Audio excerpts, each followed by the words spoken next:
So it seems Daisy Ridley has been on talk shows and doing interviews about her part in the Star Wars franchise.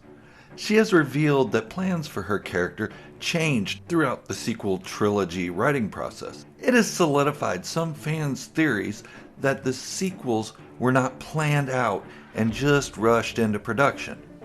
I'm not here to give my opinion on whether the sequels are good or bad. I think that's up to every individual to decide for themselves. However, I will tell you why the planning process of the sequel trilogy is no different than the other trilogies of Star Wars. Today on Star Wars Fanatic. Don't forget to beat that subscribe button like a cloned granddad that just won't go away. Hit the thumbs up and clone the subscribe button by sharing the video. Okay, let's get right into it. Recently, a couple of the actors from the Star Wars sequel trilogy have appeared to be complaining about the treatment of their characters. John Boyega has been on record claiming racism in Lucasfilm and Disney for how his character wasn't as big as he was promised in the beginning. But I'll get to that in a bit. Ready to hear me get a bit annoyed? Stick around to the end of the video. I'm sure I'll either annoy you or make sense. Okay, so more recently, Daisy Ridley has been on record on Jimmy Kimmel Live saying the original plan for Rey was to be the granddaughter of Obi-Wan Kenobi.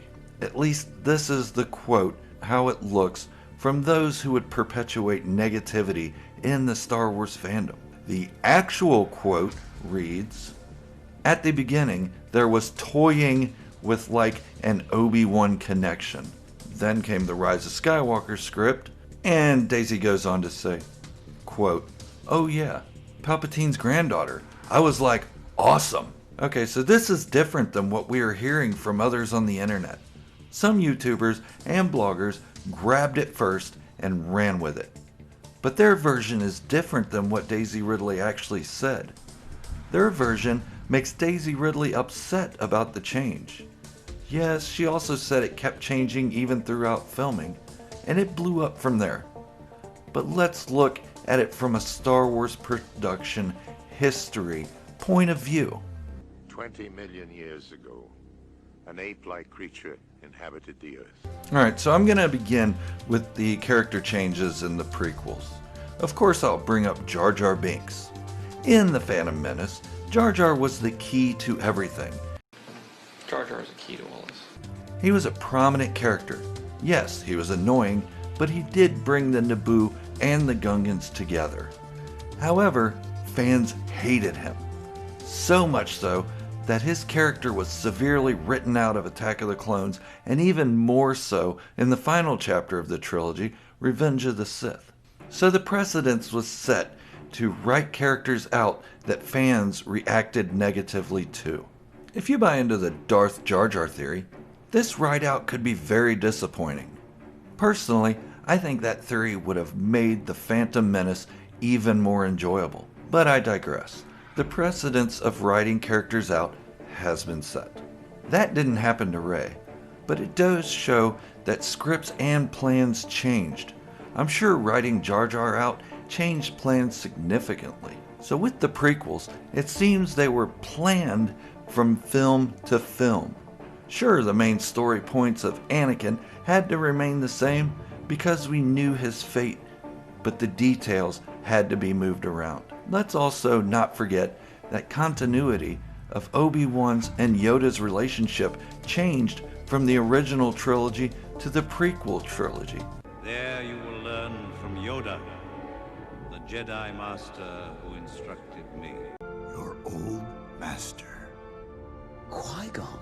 Also, if you had the box set of The Phantom Menace on VHS when it came out, the end of the special features shows George Lucas beginning the script for Episode 2. Sure, that's contextual and could have been filmed at any time, but it was meant to seem he started writing it after The Phantom Menace released.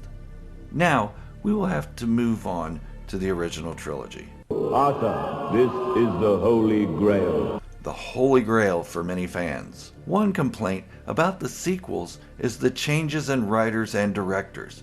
However, the original trilogy did the same thing. A New Hope, just called Star Wars when it was released, was written and directed by the creator himself, George Lucas. But the script has 3 uncredited contributors as well. The Empire Strikes Back has 3 screenplay writers, George Lucas, Lee Brackett, and the biggest contributor, Lawrence Kasdan, who is seen as the man who put it all together. Lawrence Kasdan is credited and acknowledged as the mastermind behind the film. It was directed by Irving Kershner, who also had input to the storyline.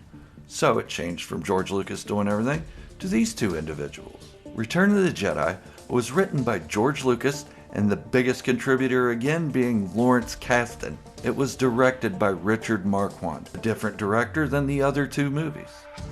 So the original trilogy had a lineup change as well. Precedence is again set. What does that have to do with Daisy Ridley though? Well, in the prequels, we see bits of storylines changed due to fan backlash, and in the original trilogy, we see the credits for directors and writers change, and this most certainly had an effect on the final story that we got. But my focus will be on The Empire Strikes Back. Most fans will agree, to some extent at least, that this is the best movie of the Skywalker saga. However, it was not as planned out as some would lead you to believe. The story changed, not just minor points either. The biggest reveal in all of Star Wars. No, I am your father. Did you know this wasn't even the original line? Even through shooting, the line was different. When David Prost read his line during the filming of The Empire Strikes Back, what he actually said was, "No, Obi-Wan killed your father." It wasn't until James Earl Jones did the voiceover that it was changed. The only actor that knew the change was coming was Mark Hamill. In fact, Luke and Leia weren't intended to be siblings either. It wasn't until the production of Return of the Jedi that everyone got an uncomfortable feeling when it was revealed. I'm sure Luke got a bad taste in his mouth when it was revealed to him. Wow, I have rambled way too much. I need to get to my second point. The first point was that none of the trilogies have been planned completely, and things changed during production. It happens. Season 2 of The Mandalorian wasn't written until they were finished with Season 1. That's the way it goes. My second point is those who take those quotes by Daisy Ridley and run with them should really be ashamed. They have taken Daisy Ridley's statements out of context and made it fit their own hate for the sequels. Were the sequels the best written movies? Of course not. But no movie is perfect. I'm not going to condemn nor condone them because my personal feelings are irrelevant at this point. The point I am making is this. We didn't get the Rey Kenobi story. Get over it. Just as we didn't get Obi-Wan killing Anakin as originally written, and we didn't get the Darth Jar Jar theory. Get over it. I know a lot of people say it would have been better this way or that, and this should have been retconned or rewritten the way they want it done. But we are just fans. We have no real influence on public opinion other than if we hate a character and they get written out, nor on how fans should view the movies. What Daisy Ridley said was not meant in a way that should drive a wedge in the fandom further. She was just giving a little behind the scenes moment, stuff we don't get to see every day. But let me say this, the YouTubers that take this sort of thing and use it for their own financial gain and popularity should really stop. If they don't like it, that's fine, but contextualizing everything for their own gain is disgraceful.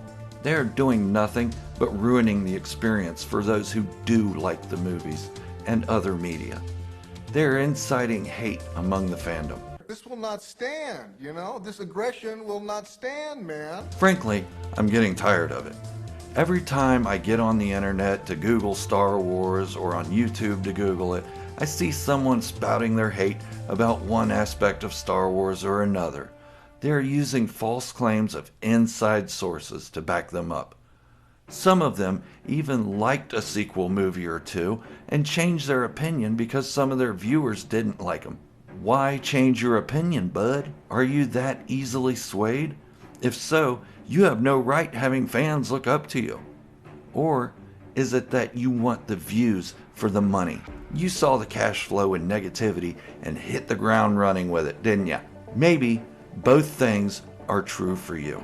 Cash and views.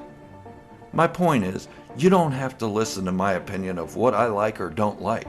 And you sure as heck shouldn't be listening to the negative YouTubers as to what they like and don't like, because chances are they're outright lying to you and they don't like any of it. When you ask them why they hate the sequels, it's Disney this or SJW that, never anything about the actual Star Wars lore. Sure, once in a while they will say something about Force healing or Palpatine, but the Disney and Kathleen Kennedy hate is so much louder. You know the old saying, he who yells loudest has more to hide? Keep that in mind. So back to John Boyega. He's been pretty loud lately. I loved his character in the sequels, and as far as acting, that's the best I've seen him.